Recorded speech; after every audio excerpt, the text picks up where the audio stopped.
जी नमस्कार, मैं कल्याण शंकर दुबे सूरत नगरी न्यूज से। आज हमारे बीच में समाज सेवक श्री चंदन सिंह राजपूत जी हैं।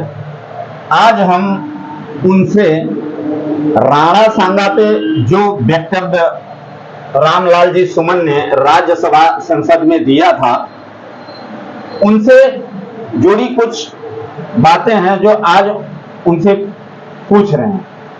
तो नमस्कार चंदन जी, आप ये बताइए कि रामलाल जी सुमन जो सपा के सांसद हैं, उन्होंने राणा सांगा के ऊपर एक बहुत आपत्तिजनक बयान जो राज्यसभा संसद में दिए थे, तो उस पर आपका क्या कहना है?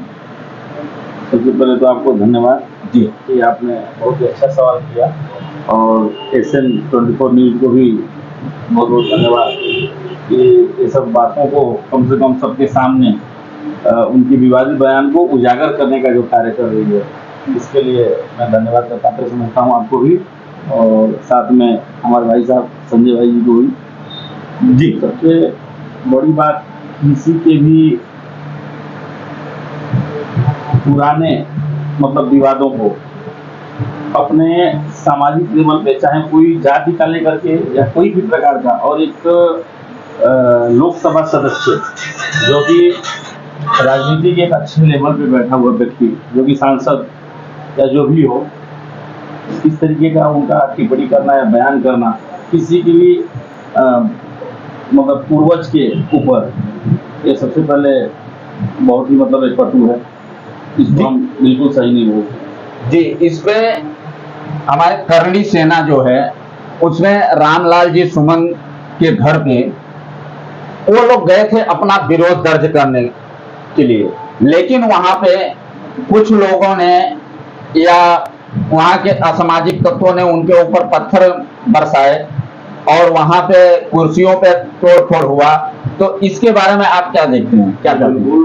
विरोध का कई प्रकार होता है। किसी के भी यदि पहले का समय चला गया कि आप एक थप्पड़ मारोगे तो हम गाल आगे करेंगे, सबका विरोध का अलग अलग तरीका होता है। और कोई भी इस स्वतंत्र भारत में सब भी अपने अपने सुरक्षा के लिए, अपने अपने पूर्वजों की रक्षा के लिए, और खास करके जो क्षत्रिय समाज है वो तो सबकी रक्षा के लिए हमेशा आगे रहा हुआ है। आज नहीं तो पहले से भी इतिहास देखा जाए, जिस व्यक्ति ने 80 से ऊपर घाव खाए लोगों की सुरक्षा की, वैसे व्यक्तित्व के ऊपर इस तरीके का टिप्पणी और आक्षेप जिन्होंने किया है, उसका विरोध ना हो और भी क्षत्रियों के द्वारा संभव नहीं है। जी, तो इनके जो सपा के मुखिया हैं अखिलेश यादव जी, उन्होंने भी खेद तो व्यक्त किया, लेकिन वो लाल जी सुमन का समर्थन भी किया। तो इस बारे में आप क्या बोलना चाहते हैं? बिल्कुल दोहरा रूप है, दोहरा रवैया है, हमेशा ही रहा है। चाहे आप हिंदुत्व के कोई भी मतलब चीजों को आप उठाकर देखिए, चाहे वो समाजवादी पार्टी का मुखर्ता, किसी राजनीतिक पार्टी की बात हम लोग नहीं कर सकते क्योंकि हम लोग सनातनी हैं, और धर्म और स्वयं की रक्षा और अपने पूर्वजों की रक्षा तो शैक्षिक रूप से पहले हमारा कर्तव्य बनता है। हम लोग एक चीज जरूर कहना चाहेंगे कि ये जो पॉलिटिकल पार्टियों का जो मतलब उद्देश्य है, ये सीधे बोलते हैं कि ये जो सेनाएं हैं जितने भी है, जो हिंदुत्व की जो कार्य कर रही है, जो सबके मतलब धर्म के लिए जो कार्य कर रही है, संस्थाएं सब बीजेपी की है, इन लोगों का वक्तव्य है। लेकिन आप स्वयं के ऊपर देखिए कि आपका दोहरा रवैया है। एक तरीके से आप खेद व्यक्त कर रहे हो और दूसरे तरीके से आप उनका सपोर्ट भी कर रहे हो, जिन्होंने बिल्कुल एक साक्षात दिख रहा है कि उन्होंने किसी पूर्वज, किसी भी एक मतलब परिप्रेक्षिक जाति के पूर्वज के ऊपर उन्होंने गलत टिप्पणी की है। ये पूरे समाज इस चीज को देख रहा है और उनके आंखों के सामने दिख रहा है। इसमें जरूर समाजवादी का खुद का जो मुखौटा है वो मतलब दोहरा रूप से साबित हो रहा है। जी, तो ये चीज आखिर करणी सेना यही चीज बोली थी कि रामलाल जी सुमन माफी मांग ले, ये मैटर खत्म हो जाएगा। लेकिन रामलाल जी सुमन ने ये माफी नहीं मांगा, जो इतना बड़ा आंदोलन 12 अप्रैल को करना पड़ा करणी सेना को।